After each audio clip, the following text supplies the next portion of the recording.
My data is not leaked yet. Right. This product could be an app that will give you a full picture of your financial status, mortgage, But for this product to be fully useful to you, that's very, very common in many applications. It needs information from your bank, such as the amount of money, and then you just instruct your bank to ship, right? Okay, this concept is called open banking. Now, for us, we are focusing on, we are focusing on the lending part of it. Now, why we want to, focus on the lending part of it? I feel like the lending part of it has more, it's more like a theoretical, not obvious, as well as it's where the academia really comes in, because in the end, the lending part perhaps has a more ambiguous impact to the financial industry. So here is a Thebes that's a fintech lender in the United States. This is the CEO of Thebes. He was basically saying open banking is revolutionary. Previously, we have to run hundreds of automated rules to determine, but these never be fully verified. With open banking, we see exact bank transactions that had so. Okay, you immediately get the idea. Our paper focuses on the welfare implications on the borrowers, especially on the voluntary feature. So you have opting opt-out feature.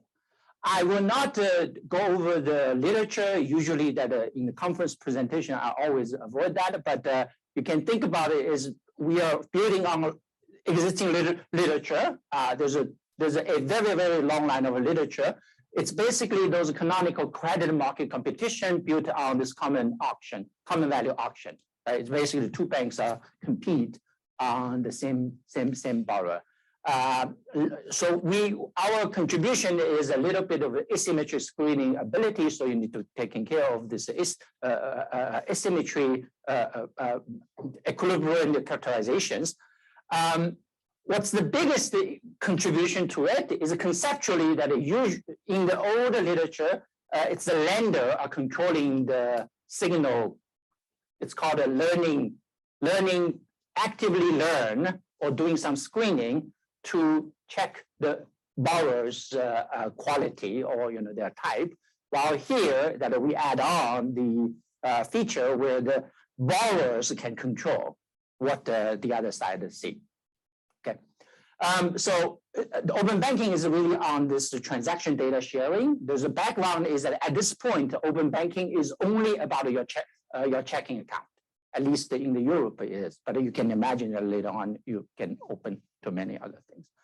We think it's a very big disruption to the banking industry, potential benefit to challenger fintechs as well as the customers. We do not deny that. However, our paper basically do some serious analysis, just telling you that it is not always good, especially even if you have this voluntary feature. Okay, so the typical way of the policy debate is that, okay, we should do the open banking because the borrowers can only benefit from it.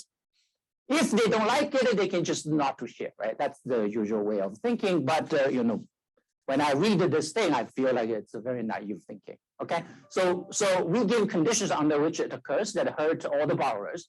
The lender might well benefit, but to some extent that, open banking should not care because the initial move of doing open banking is not to benefit these fintechs, it's to benefit those borrowers.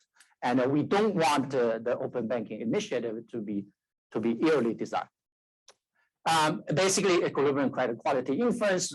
I feel like if I tell you about this point, that you kind of imagine that what could happen go wrong.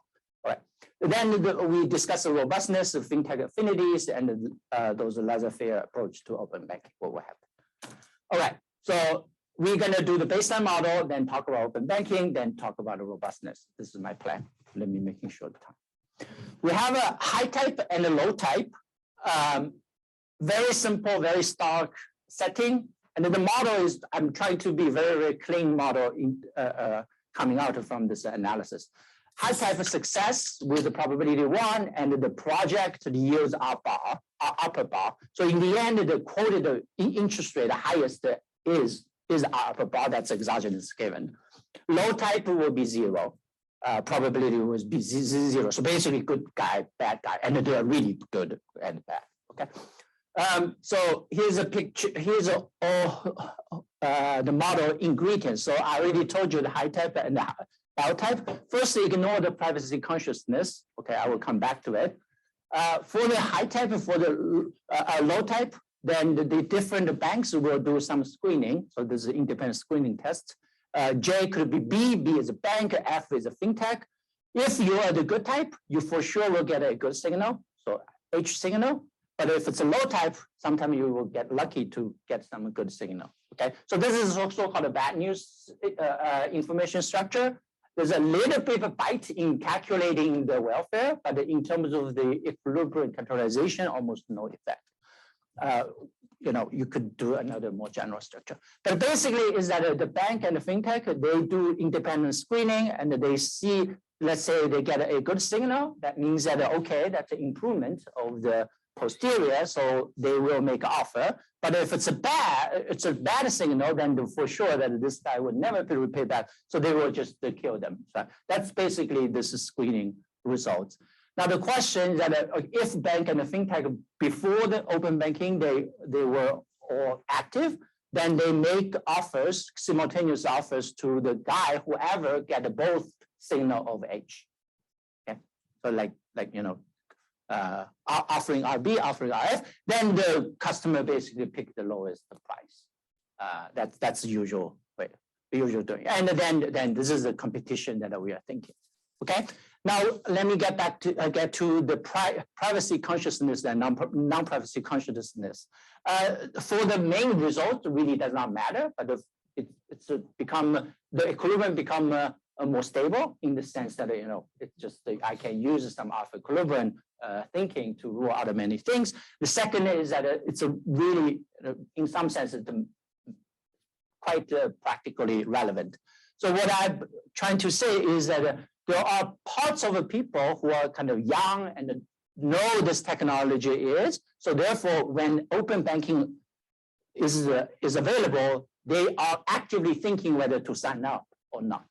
While for the privacy consciousness, just ignore this option of open banking. And in a nutshell, what we are doing is that before open banking, you can imagine this bank or fintech compete, and then the XB less than XF. So the fintech is, oh, I'm sorry, should be greater. I worked on last night. Like you see this switch. I'm not supposed to present it today. So this is XF greater than XB, XB greater than XF.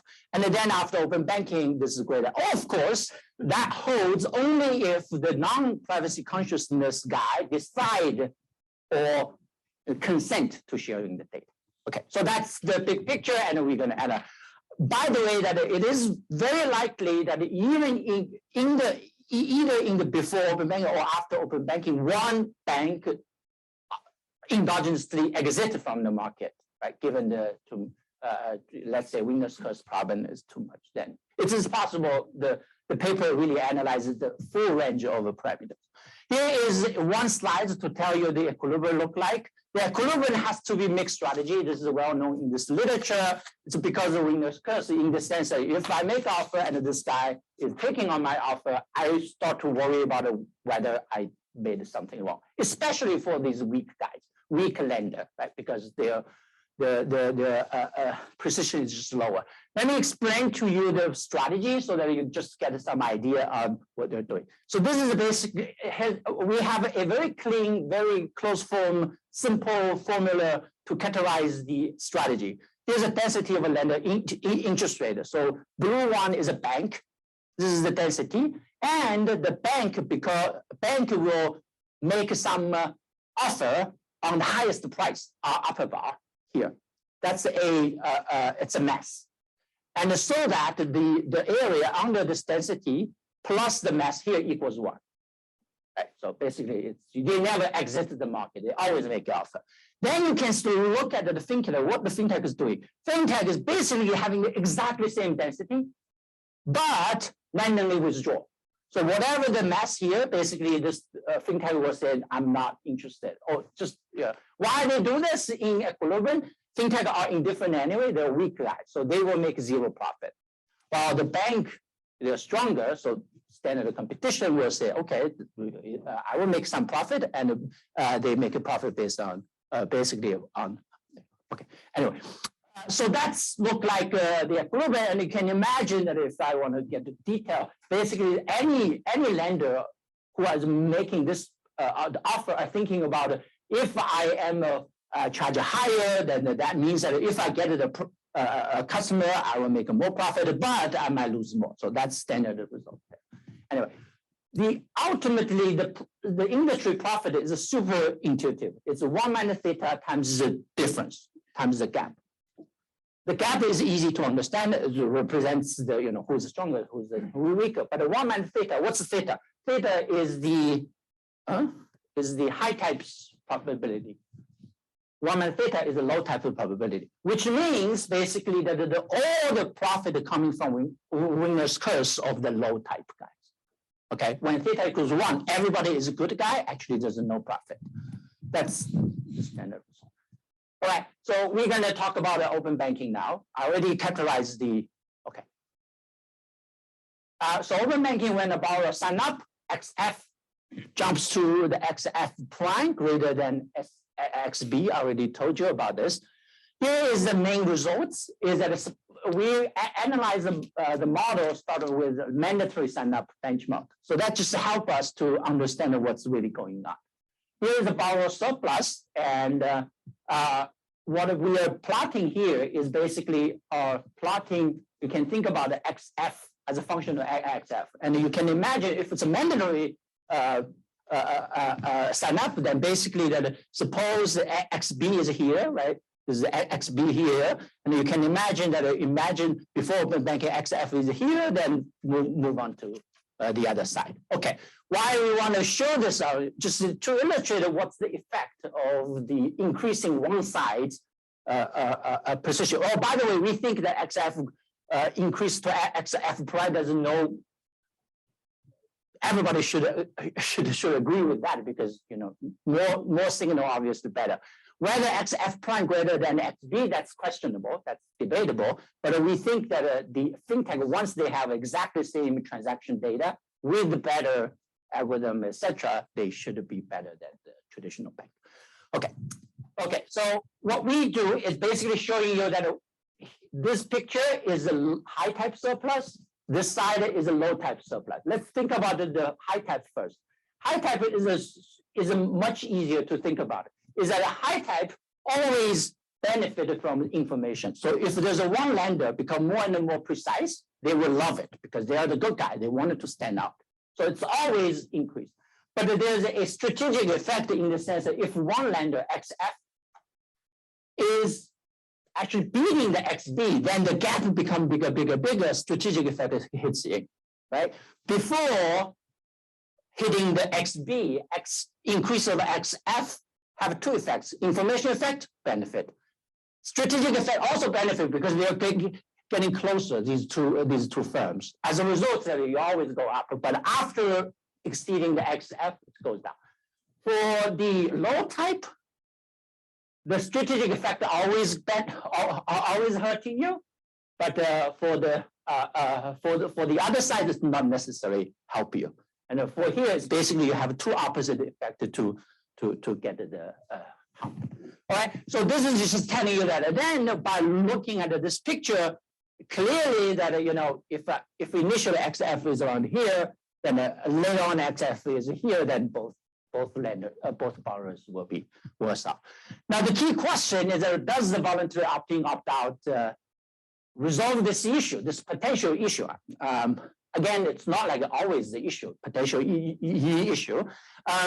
So we analyze the voluntary sign-up equilibrium. It's categorizing everything. First of all, there always exists a trivial equilibrium when nobody signs up. But we think this is not very useful, just because it doesn't help anyway. So the second proposition is there exists a unique non-trivial equilibrium where somebody sign up. In this equilibrium, all non-privacy consciousness H-type always sign up. This is reflected the basic backbone of this credit market because it's always the high type have a stronger incentive to sign up. That's very robust, independent of how do we put the model together. It's always that. As a result, that the equilibrium goes very, very far, that the high type always sign up.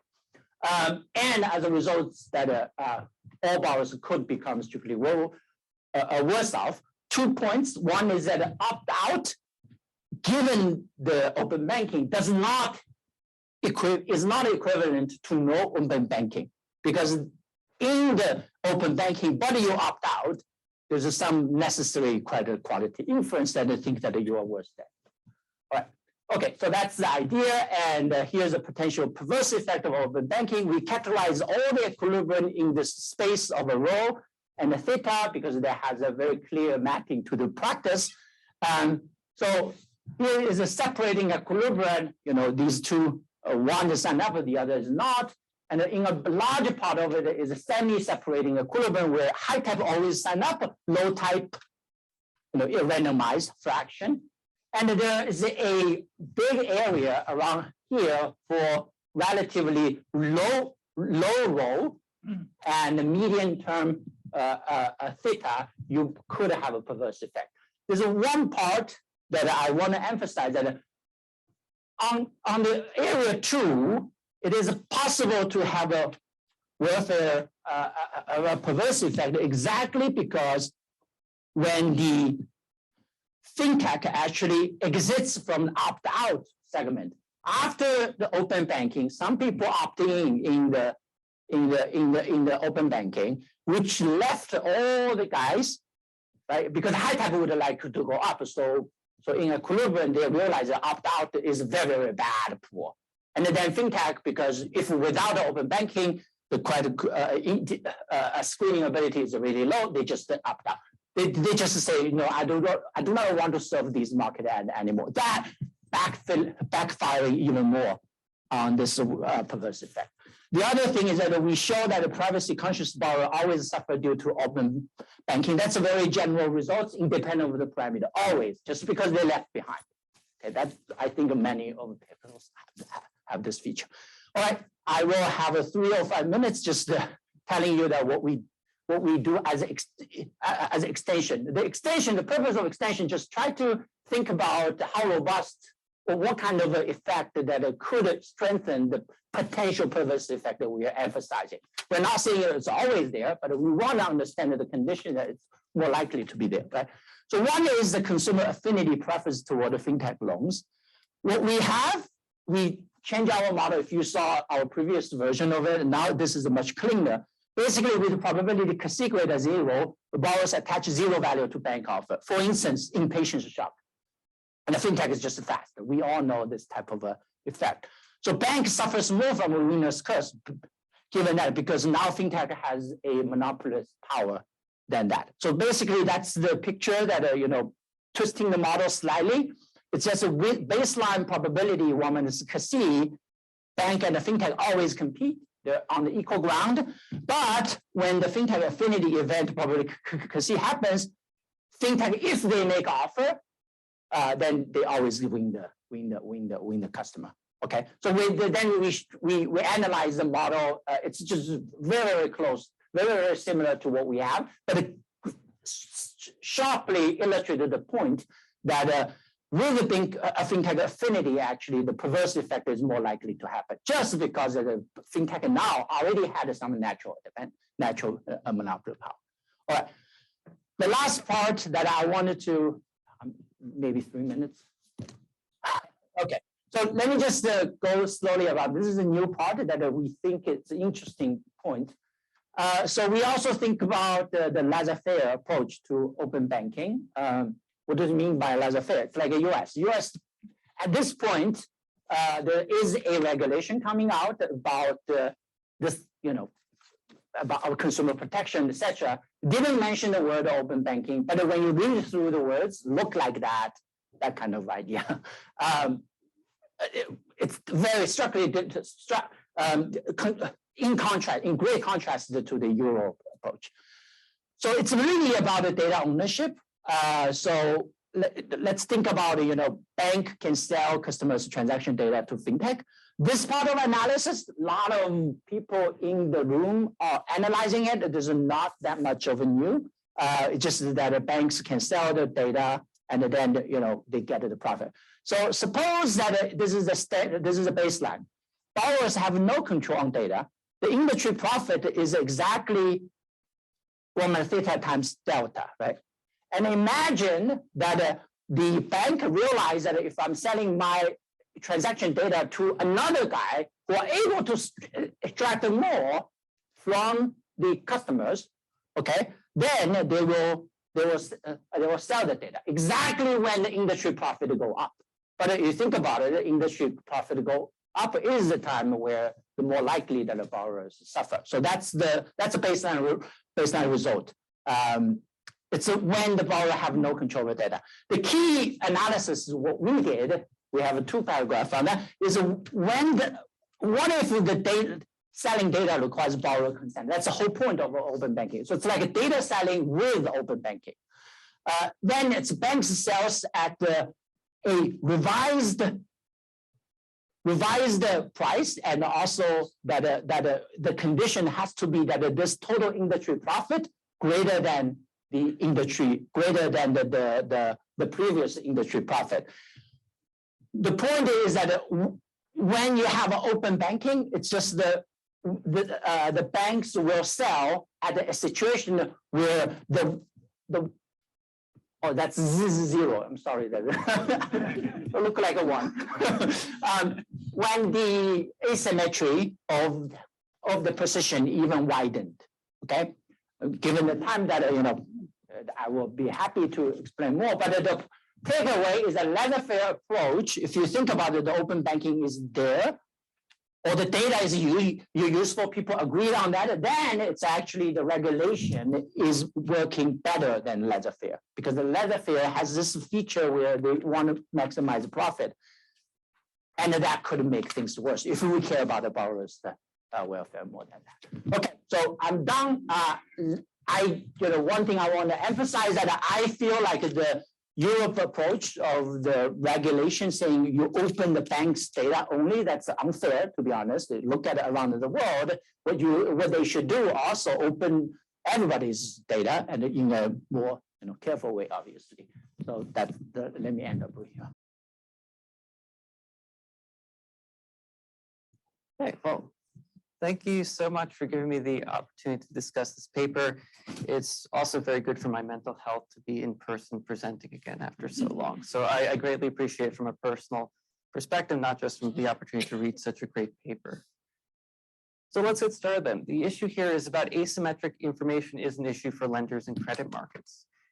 Banks are kind of the old guard. They have vast amounts of data about us. It's a bit of the legacy of how we got here. But the idea is the fintechs are kind of the young Turks. They have a comparative advantage that they have a lot better data processing skills.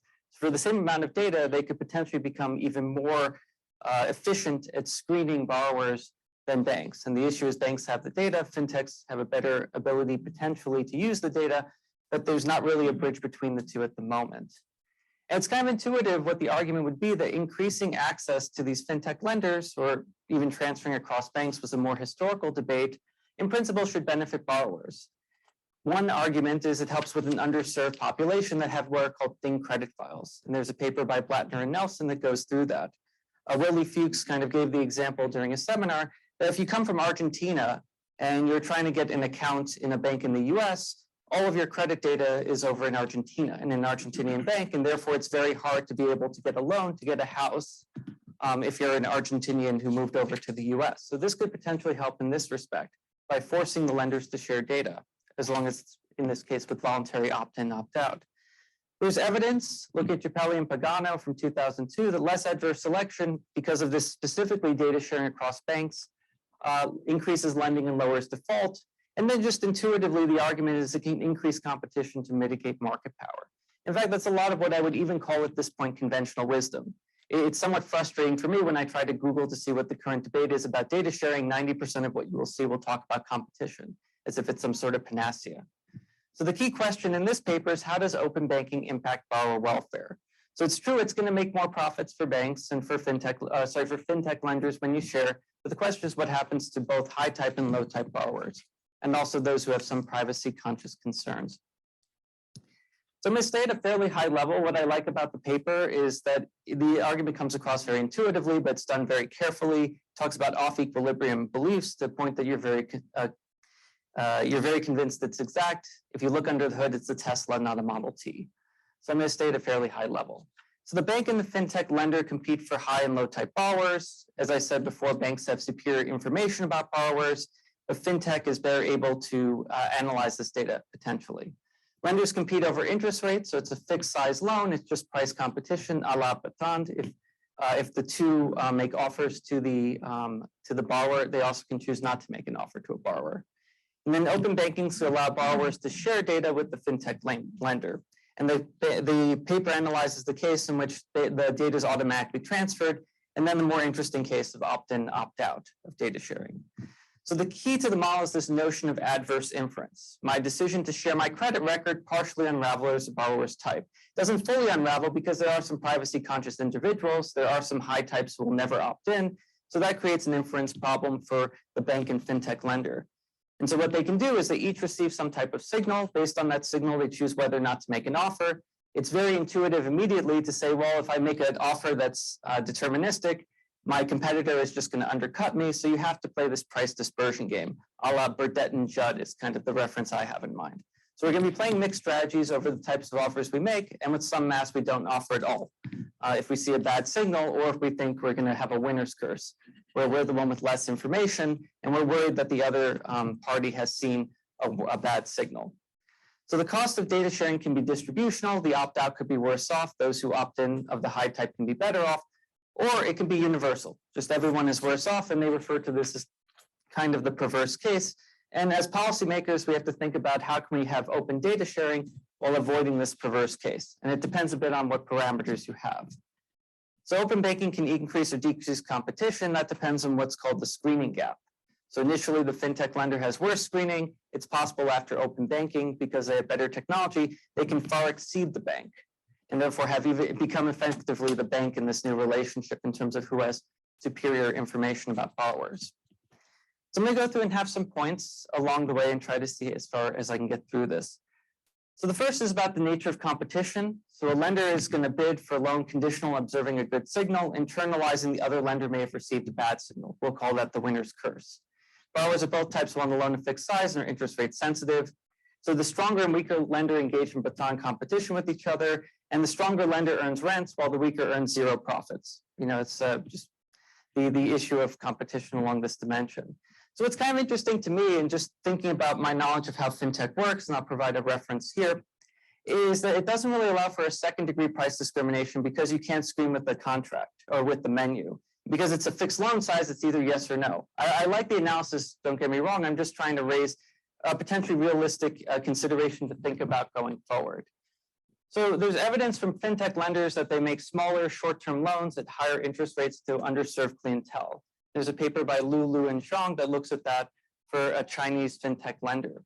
So what you might see in this case, if you can get this sort of discrimination, is instead of competition, you might see specialization in lending habitat by menu, which is kind of what we observe in practice. You can vary it by maturity, size, interest rate. And if banks have limited lending capacity, you might imagine that this sort of equilibrium could come about.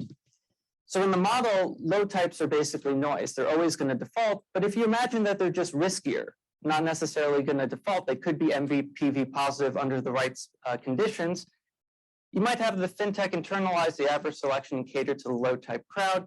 And here I'm citing a paper by Jagtiani, Lambie-Hansen, 2020, that shows in the case of mortgage lenders, actually, I believe it's Lending Club, specifically focuses on a part of the clientele that has lower credit ratings and higher mortgage denial rates, and chooses a menu based on their credit worthiness. So that's just one comment I have, is just that you do kind of see this habitat, and maybe there's a way of thinking about how the model can speak to this or not. Let's see. My second comment is just how we think about where we are in terms of the equilibrium market structure that comes around with fintech and banks. So this theory thinks about what happens if the banks can share their data with fintech companies. either competition increases and borrowers are better off, or this should be relaxes. That's my mistake. Competition relaxes because the fintech can drive out the bank and borrowers are worse off because of the increased screening. So what I like about this is it says in the short run, one has to be careful with policies and regulations to avoid consumer harm. And again, I think this is a very nice point because public discourse does view competition as a panacea. So I think it's important to make this caveat because it belongs as part of the debate. In the long run, though, it's not clear what the equilibrium market structure might be. A bank can potentially acquire a fintech lender and get the technology. It could hire their employees. You could also have a fintech lender can register or buy a bank. But I would argue this is less likely because of regulatory burden, the capital requirements, and also a fintech has a high PE ratio. You don't want to lose your designation as a growth tech company and become a bank that has a PE ratio of about 16, 17 instead of like 40 or so. So there are also restrictions on data usage if you become a bank that become a bit stricter. So what I think is kind of interesting is if you think about the short run, there might be the sharing of data, but maybe in the long run, there's a change in the equilibrium structure of the market, and policy matters both along the transition path and in the long run. The example I like to keep in mind is about taxation literature. You can have a situation in which the long run is the first best, but the transition path is very painful along the way, that total welfare from the lifetime is actually worse off. So it's just kind of saying that this is nice, but just thinking about what the long run might look like once we allow for this sort of open banking and fintech and banks to further interact. My next point is just about a welfare perspective. Open banking in this case is very socially efficient, provided, Zhiguo didn't go through this, but the low types get a little bit of a private benefit to borrowing, even if they're going to default. Assuming that's not so severe, it's socially efficient that all the high types get loans, all the bad types get cream skimmed out of the market. So voluntary open banking, what it does for the high type borrowers is it shifts the surplus.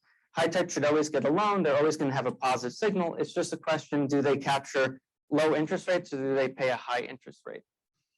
So data sharing can worsen price discrimination, but it can improve cap allocation. It's kind of peppered into the paper that says it's true borrower types are worse off, but in terms of efficiency, more loans to the high types will be there for sure, because there is this sort of opt-in, opt-out helps reveal who the high types are. So the question is, can data sharing also be socially inefficient? An example could be insurance markets like the Obamacare exchanges. So the Obamacare exchanges, one thing that goes on there is a lot of high risk or bad type clients go and subscribe, and then that of course eats into insurers' profits. If they were able to better share information about the risks of the insurance market participants, it may be the case that the bad types are unable to get insurance, which, Rothschild Stiglitz, it's not a very good outcome. And then I'll commit the sin of mentioning my own work. I'll mention my own work one more time, is that I have a paper where if you think about behavioral weaknesses, sharing data might allow for certain sellers to exploit behavioral weaknesses and get people to take out loans or make purchases that they wouldn't if they weren't being exploited. And so in this case, we would say that it's really bad that if you share data with the platform, they could share it with people, they could share the data with sellers that you want to interact with, who provide you with, movies and video games, but they can also share data with, predatory lenders or companies that take advantage of your clickability of certain types of memes, things like that. So if there was an intensive margin to the loan, perfect. Could voluntary sign-up harm or improve total surplus if now, in this case, the extension I have in mind is suppose the high type has like a schedule of possible sizes of the loan. The use of market power would mean that the lender is trying to maximize profits, but that may not be socially efficient if the borrower should be producing at the highest scale possible. So it's just some things to think about in terms of, can data sharing also be socially inefficient when we look from total surplus, not just how the incidence of surplus is. And as an aside, I would just be a little bit cautious in thinking about the welfare of privacy conscious individuals. You would think by at some level they're making a choice to opt out because of privacy concerns. If you add that to their welfare, they may actually be better off, even though from a borrower perspective, they're getting worse loan terms. But I like this a lot, and I think privacy conscious individuals are an important part to take into account. And also the affinity borrowers extension was very nice as well. Last thing I'll say is an alternative to doing this open banking, which is decentralized finance. An alternative to open banking might be to use these platforms like MakerDAO, Cardano, or Compound. And if you read a survey paper by Harvey et al. 2021, there's a potential to reach the unbanked and offer low-cost financing solutions to small businesses. By disintermediating the platform, there's a potential for more equitable financing terms. So you could have peer-to-peer lending that's done anonymously with decentralized governance, collateralized with digital assets such as, and I'll use the buzzword NFTs to be as relevant as possible. Contracts are visible on the blockchain, so in principle, bad contracts will come under community scrutiny. You can have a transparent credit history going forward on the blockchain. So a couple years down, your credit history might be fully available if you look on the blockchain. And here's the second time I commit the sin. It kind of gets at this idea, if you're worried about the platform exploiting you, potentially using your data in a way that's harmful for borrowers, you might want to disintermediate to avoid those sorts of conflicts of interest. And perfect. So sharing credit with data with DeFi platforms may avoid the perverse screening outcome by encouraging competition through these smaller competitive lenders on the peer-to-peer platform. Thanks so much.